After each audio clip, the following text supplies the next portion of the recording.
எப்போ முடிப்பீங்க இந்த சமையல? ஏதோ செஞ்சுக்கிட்டே இருக்காங்க. ஏன் பசிக்குது? பசிக்கும். எங்கள் வீட்டு மருமகளுக்கு சமைக்க தெரியுதோ இல்லையாங்க, நல்லா சாப்பிட தெரியும். Very good. எப்பவும் செய்கிற மாதிரி இந்த ஒன்று கொஞ்சம் ஸ்பெஷலாக இருக்கு. எப்பவும் போடுறதான் போட்டிருக்கேன் நான் இதில். பரவாயில்லையே, நல்லா இருக்க. ஹாய் ஃப்ரெண்ட்ஸ், வணக்கம், வாழ்க வளமுடன். இன்னைக்கு அம்மா சமையலில் நான் என்னென்ன சமைக்க போகிறேன்றத ஒரு வீடியோவில் நான் ஒன்று ஒன்றா போட்டுக்கிட்டே இருப்பேன். நீங்கள் நிதானமாக பார்த்துக்கிட்டே இருங்க. இப்போ இருக்க பசங்களுக்கு ஈஸியாக சமைக்கிறது எப்படின்றது தான் நான் சொல்லி கொடுத்துருக்கேன். இது அதை வாங்கி செய்யுங்க அப்படிலாம் நான் எதையுமே சொல்ல. வீட்டில் இருக்கிறத வச்சு நீங்கள் சிம்பிளாக, எல்லாருமே கஷ்டப்பட்டு வேலைக்கு போயிட்டு வரீங்க, அதனால் சிம்பிளாக எப்படி சமைச்சிடலாம், நம்ம வீட்லேயே சமைச்சு சாப்பிட்லாம்ன்றதை பற்றின்றதுக்காக தான் நான் இந்த வீடியோவே உங்களுக்காக போட்டுருக்கேன். இதை லைக் பண்ணுங்கள், சப்ஸ்கிரைப் பண்ணுங்கள், உங்களால் முடிஞ்சது எனக்கு ஆதரவையும் கொடுங்க. இன்றைக்கி நான் அம்மா சமையலில் இன்றைக்கி பிரியாணி எப்படி ஈஸியாக செய்யலான்றதை பற்றி சொல்ல போகிறேன். வாங்க பார்க்கலாம். முதல்ல ஸ்டவ் பற்ற வச்சு குக்கரை வச்சாச்சு. இன்றைக்கி பிரியாணிக்கு நான் அளவு சொல்கிறேன், கேட்டுக்கங்க. 3 டம்ளர் அரிசி எடுத்து நான் கழுவி ஊற, அது 20 நிமிஷமாவது கண்டிப்பாக பிரியாணி அரிசி ஊறணும், அப்போ தான் நல்லா வரும். அதனால் நான் முன்னாடியே கழுவி 2 வாட்டி கழுவி ஊற வச்சுருக்கேன். இதில் 4 ஐஸ் க்யூப்ஸையும் போட்டு வச்சா ரைஸ் உடையாத வரும். அதுக்காக இதை கழுவி ரெடி பண்ணி வச்சுருக்கேன். அந்த 3 டம்ளர் அரிசிக்கு ஒரு 5 வெங்காயம், 3 தக்காளி, கொஞ்சம் புதினா, 3 பச்சை மிளகாய், இவ்வளோ தான். இதில் கூட இஞ்சி பூண்டு பேஸ்ட்டு நம்ம எப்பவும் போல். இப்போ பாத்திரம் காஞ்சிடுச்சு. அதில் தண்ணி இல்லாத முதல்ல பாத்திரம் காயும். ஒரு 100 கிராம் ஆயிலாவது கண்டிப்பாக தேவை. அதுக்கப்புறம் நம்ம தேவைன்னா எக்ஸ்ட்ரா நெய்யை கூட கடைசியாக நான் சேர்ப்பேன். பாருங்கள், ஆயில் போட்டாச்சுங்களா, ஆயில் சூடாகும். நம்ம இன்றைக்கி சிக்கன் பிரியாணி செய்ய போகிறோம். என்ன பிரியாணினே சொல்லலையே அம்மான்னு யோசிக்காதீங்க. நான் இன்றைக்கி சிக்கன் பிரியாணி செய்ய போகிறேன். பிரியாணி என்ன பிரியாணி சொல்லாதே, பிரியாணி சொல்லிட்டாங்களே. சிக்கன் பிரியாணி ஓகேவா? எண்ணெய் கொஞ்சம் காயட்டும். எண்ணெய் காஞ்சிச்சு. அதில் அன்றைக்கி சொன்ன மாதிரி சோம்பு, பட்டை, லவங்கம், இலை, நான் இதுலேயே முந்திரியும் ஆட் பண்ணிடுவேன். முந்திரி ஏன்னா கடைசியாக வறுத்து போகிறத விட முன்னாடியே சேர்த்தே நம்ம செஞ்சோம்னா இன்னும் நல்லாயிருக்கும். இதெல்லாம் சும்மா கொஞ்சம் நேரம்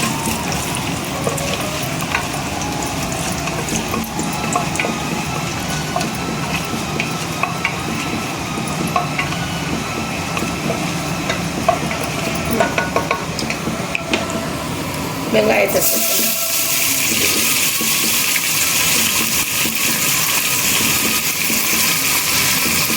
நான் எப்போவும் சொல்கிறது தான், வெங்காயத்து கூட தக்காளியே சேர்க்கக்கூடாது, பச்சை மிளகாயும் ஆனால் இதிலேயே சேர்த்துடலாம். இதெல்லாம் ஃப்ரை ஆகிடும். இதில் கொஞ்சம் அம்மா அன்னைக்கு சொன்ன மாதிரியே வெங்காயம் வதக்கிறதுக்கு கொஞ்சமாக உப்பை சேர்த்துக்கணும்.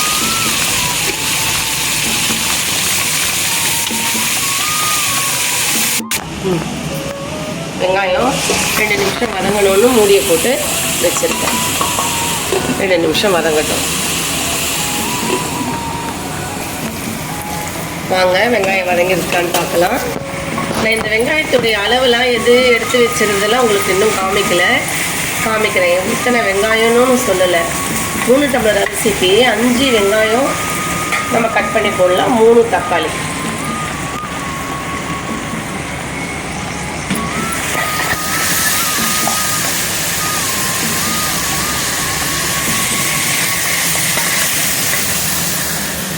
எப்போ முடிப்பீங்க இந்த சமையல? ஏதோ செஞ்சுக்கிட்டே இருக்காங்க, ஆகிட்டே இருக்கேன். இன்றைக்கி பிரியாணி தான் செய்யலான்னு ஐடியா. சிக்கன் பிரியாணி செஞ்சுட்டு இருக்கேன்.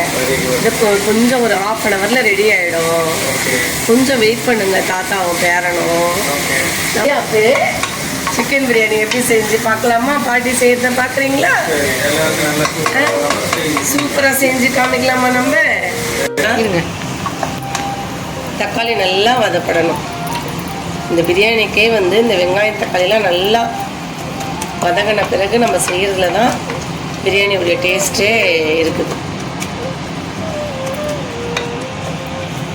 இன்னும் கொஞ்சம் நேரம் வதங்கலாம். இதுக்கப்புறம் நம்ம இஞ்சி பூண்டு பேஸ்ட்டு இதில் பிரியாணி வாசனை இப்பயே பசிக்குது. பசிக்கும். எங்கள் வீட்டு மருமகளுக்கு சமைக்க தெரியுதோ இல்லையாங்க, நல்லா சாப்பிட தெரியும். வந்ததுலேருந்து செஞ்சுனுக்கிற ஒரே வேலை இதுதாங்க. இங்கே பாருங்கள்,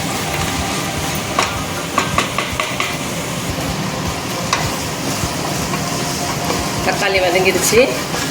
இப்போ இதில் நம்ம இஞ்சி பூண்டு பேஸ்ட்டை சேர்த்துக்கலாம். பாருங்கள், பிரியாணின்றதுனால கொஞ்சம் கூடவே சேர்த்துருக்கேன். அதே தான் 1 ஸ்பூன். ஏன்னா 3 டம்ளர் அரிசி போட்டுப்போம் இல்லையா நம்ம, அதுக்காக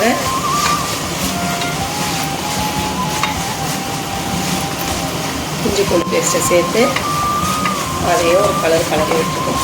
பச்சை மிளகாய் வரை இன்றைக்கி நம்ம 3 போட்டுருக்கோம். இதில் இஞ்சி பூண்டு பேஸ்ட்டு கொஞ்சம் நேரம் ஆகட்டும். அது வரைக்கும் ஒரு மூடியை கொஞ்சம் நேரம் போட்டு வைக்கலாம். அந்த பசறு வாசனை கொஞ்சம் போகட்டும். அரிசிக்கு 3/4 கிலோ சிக்கன் எடுத்துருக்கோம். அந்த 3/4 கிலோ சிக்கனையும் நான் மஞ்சத்தூள், உப்பு இதெல்லாம் போட்டு கழுவி கொஞ்சோண்டு தயிர் மட்டும் போட்டு அதை கலந்து விட்டு ஊற விட்டு வச்சுருக்கேன். அது நம்ம வந்த உடனே கூட இந்த சிக்கனை நீங்கள் அலசி கழுவி முடிச்சுட்டு கொஞ்சோண்டு தயிர் கலந்து மஞ்சத்தூள் உப்பு போட்டு ஒரு பெசரி வச்சுட்டிங்கன்னா அது மட்டும் கெடாதையும் நல்லாவும் இருக்கும். அதுக்கப்புறம் எப்படியும் நம்ம பிரியாணி செய்யறதுக்கு ஒரு 1/2 hour நம்ம வீட்டு வேலைலாம் முடிச்சுட்டு தான் அதிலலாம் இறங்குவோம். அது வரைக்கும் நம்ம அதை பாட்டுட்டு ஊறிட்டு இருந்தாலும் நல்லாயிருக்கும். நம்ம எல்லாம் வதங்கிடுச்சாலும் ஓப்பன் பண்ண போகிறோம். பாருங்கள், நல்லா எல்லாம் வதக்கிடுச்சுங்களா? இப்போ இதில் என்னென்ன மசாலா சேர்க்க போகிறோம்னு பாருங்கள். பிரியாணிக்கு தேவையான அன்னைக்கு சொன்னது நம்ம வீட்டில் மிளகாத்தூள் 2 ஸ்பூன் சேர்க்கணும். நம்ம வீட்டு மிளகாத்தூள் 2 ஸ்பூனு. இன்னும் கொஞ்சம் கூட போடலாம் காரத்துக்காக. பிரியாணி மிளகு சேர்க்க மறந்துட்டேன். பிரியாணியில் கொஞ்சம் மிளகை போட்டு கொஞ்சம் தாளிக்கும் போதே மிளகையும் கொஞ்சம் போட்டிங்கன்னா இன்னும் நல்லாயிருக்கும். மஞ்சள் தூள் 1/2 ஸ்பூன். கரம் மசாலா 1 ஸ்பூன். தேவையான அளவு உப்பு.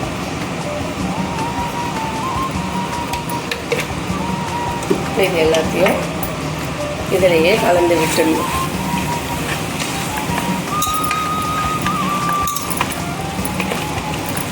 கொஞ்ச நேரம் ஆகும்.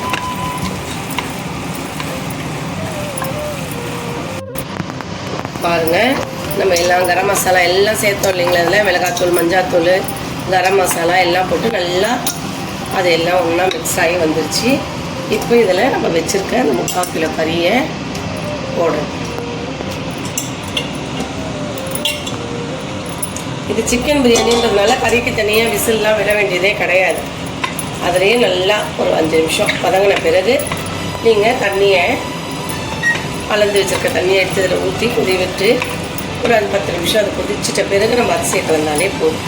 சிக்கன் பீஸுங்களை நீங்கள் பிரியாணிக்குன்னு கேட்டாலே கடையில் தொடக்கறியாக நல்லா அப்படியே லெக் பீஸை கேட்டு கொஞ்சம் கட் பண்ணி பிரியாணி கட் பண்ணி கொடுங்கன்னு கேட்டாலே கட் பண்ணி கொடுப்பாங்க. பெருசாக நல்லா இருந்தால் பிரியாணியில் எடுத்து நீங்கள் சர்வ் பண்ணுறதுக்கு ஈஸியாக இருக்கும். இது நான் சிக்கன் பீஸ் போட்டு ஒரு 2-3 நிமிஷம் நல்லா இப்படி கலந்து விட்டுருங்க. விட்டுட்டிங்கன்னா அந்த கறி வந்து அந்த மசாலாவோடு எல்லாம் மிக்ஸ் ஆகி வந்துடும். இப்போ நம்ம அளந்து வச்சுருக்க தண்ணியை எடுத்து இதில் ஊற்றிட்டு 10 நிமிஷம் அந்த தண்ணி நல்லா கொதிக்கணும்.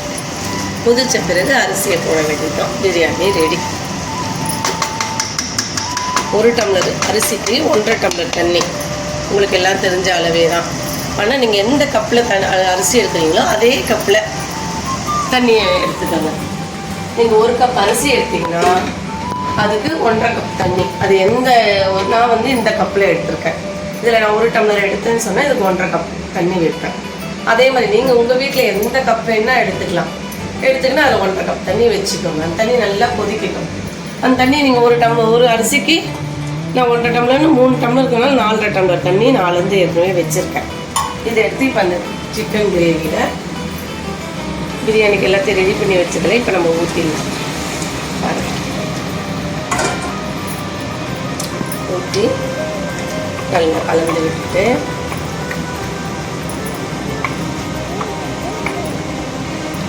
நல்லா கொதிக்கும்.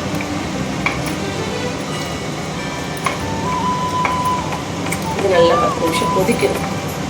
கொதி வந்து விசில்லாம் போட வேண்டியதில்லை. ஏன்னா இது சிக்கன். மட்டன்னா நம்ம விசில் விட்டுட்டு அப்புறமா ரைஸ் சேர்க்கணும். சிக்கன் பிரியாணின்றதுனால இதை அப்படியே கொதித்து அதை விட்டாலே நமக்கு ரெடி ஆகிடும். ஓகே, காரம் உப்புலாம் நம்ம ஓரளவு போட்டிருக்கோம். இது சரியாக இருக்கான்னு நம்ம பார்த்துக்கலாம். சரியாக இல்லைன்னு சொன்னால், உங்களுக்கு தேவைப்படுதுன்னு சொன்னால் இதிலே கொஞ்சம் சேர்த்துக்கலாம். ஆனால் நான் போட்டது எல்லாமே எனக்கு சரியாக இருக்குது. நல்லா கொதிக்கட்டும்.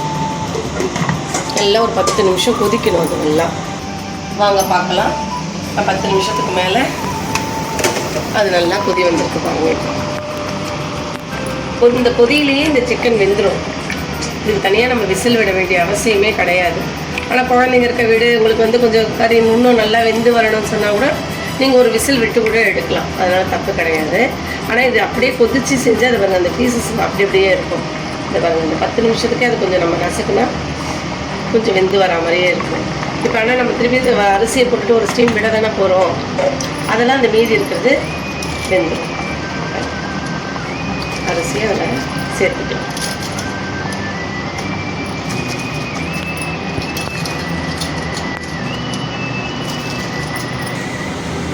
அரிசியை போட்டுட்டு எல்லாத்தையும் ஒன்றா கலந்து விடணும்.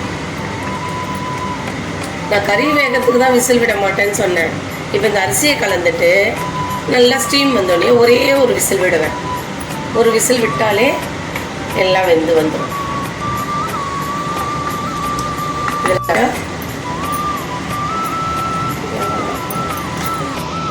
இப்போ மூடி போட்டுடலாம். மூடி போட்டு வெயிட் போடாதே இந்த ஸ்டீம் ஒரு 10 நிமிஷம் விட வேணும். 10 நிமிஷம் விட்டுட்டு வெயிட் போட்டுட்டு ஒரே ஒரு விசில் விட்டிங்கன்னா போதும். பிரியாணி ரெடி ஆகிடுச்சு.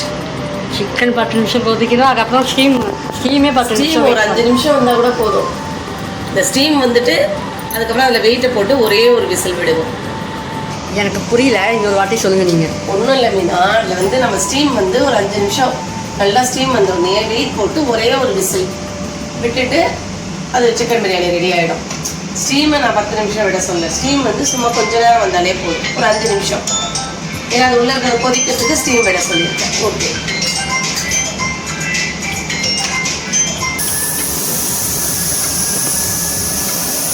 சொல்லுங்கள். பாருங்கள், ஸ்டீம் நல்லா வருது. வரும்போது நம்ம இந்த வெயிட்டு தானே இருக்குது. ஆமாம், வேறு வெயிட்டா? எல்லாம் குக்கரை யூஸ் பண்ணுவோம். எங்களுக்கு வெயிட் எதுன்னு மறந்து போச்சுங்க. இந்த வெயிட் சரி, வெயிட் போட்டாச்சு. வெயிட் போட்டு ஒரே ஒரு விசில், அதுக்கு மேலே விசில் விடக்கூடாது. ஒரு விசில் விட்டிங்கன்னா போதும். கொஞ்சம் இதோட கம்மி பண்ணிக்கலாம்.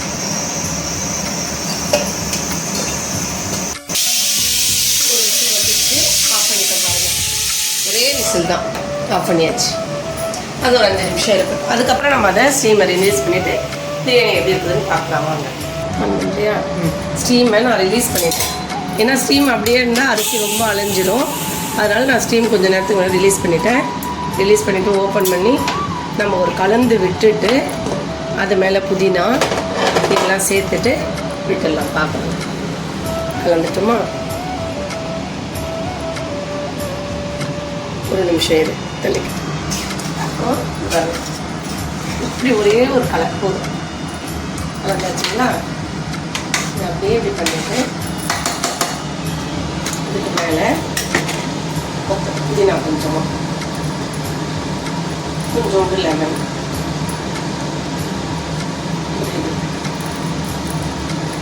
ஒரு ஸ்பூன் நெய்,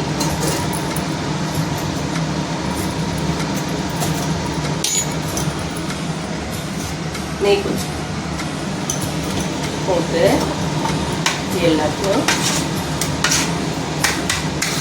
ஒரு 5 நிமிஷம்.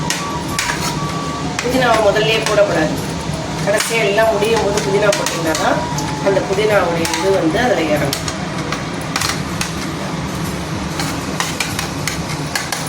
ஒரு 2 செகண்ட் கழிச்சு நான் எடுத்து இதை பாத்திரத்தில் மாற்றி காமிக்கிறேன். மூடிட்டுங்க. குக்கரில் இருந்து நான் இந்த ஹாட் பேக்குக்கு மாற்றிட்டேன். இப்போ பிரியாணி எப்படி இருக்குன்னு பார்க்கலாம். பாருங்கள், சூப்பராக வந்திருக்குங்களா? நான் கொஞ்சம் அரிசி கொஞ்சம் நேரம் ரொம்ப நேரம் கொஞ்சம் இன்னைக்கு ஊறிடுச்சு. எங்கள் வீட்டில் கெஸ்ட்டுங்க வந்துக்கிட்டே இருந்தாங்க. கொஞ்சம் அரிசி 20 நிமிஷத்துக்கு மேலே ஊறக்கூடாது பிரியாணி ரைஸை பொறுத்த வரைக்கும். அதுதான் பாருங்கள்.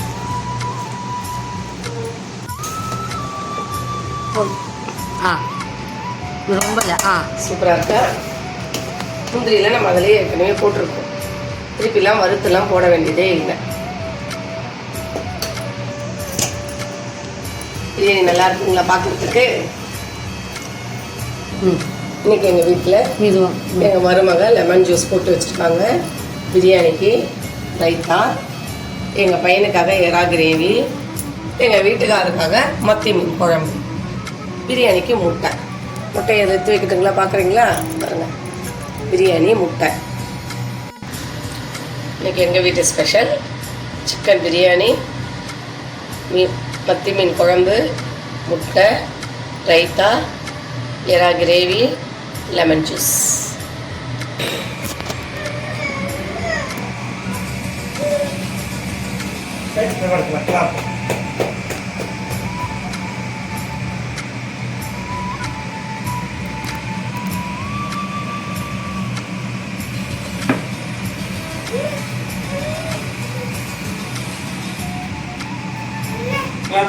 மாமா தட்டை எடுத்து கொடுத்துட்றேன்.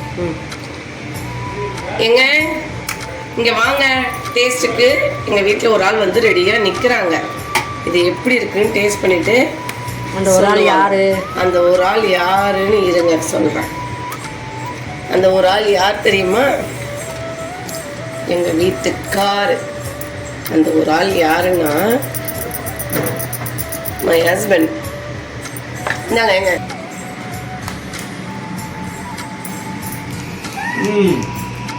அருமையாக இருக்கு. Very good. நல்லா எப்பவும் செய்கிற மாதிரி இந்த ஒன்று கொஞ்சம் ஸ்பெஷலாக இருக்கு. எப்பவும் போடுறதான் போட்டிருக்கானான்னு நினைக்கல. பரவாயில்லையே, நல்லா இருக்கா? நீங்கள் சாப்பிட்டு செஞ்சு சாப்பிட்டு பார்த்துட்டு நீங்கள் சொல்லுங்க எப்படி இருக்குன்னு. செஞ்சதை சாப்பிட்டுனே இருக்கக்கூடாதுங்க, நாங்கள் சொல்லுங்க வீடியோ பார்த்து. இவங்க செஞ்சது நான் சாப்பிட்டாச்சு. இதை பார்த்து நீங்கள் ரசித்து பார்த்து அதை நீங்கள் செஞ்சு பார்த்து எப்படி இருக்குன்னு நீங்கள் சொல்லுங்கள், எங்களுக்கு கமெண்ட்டில் சொல்லுங்கள். தேங்க்யூ.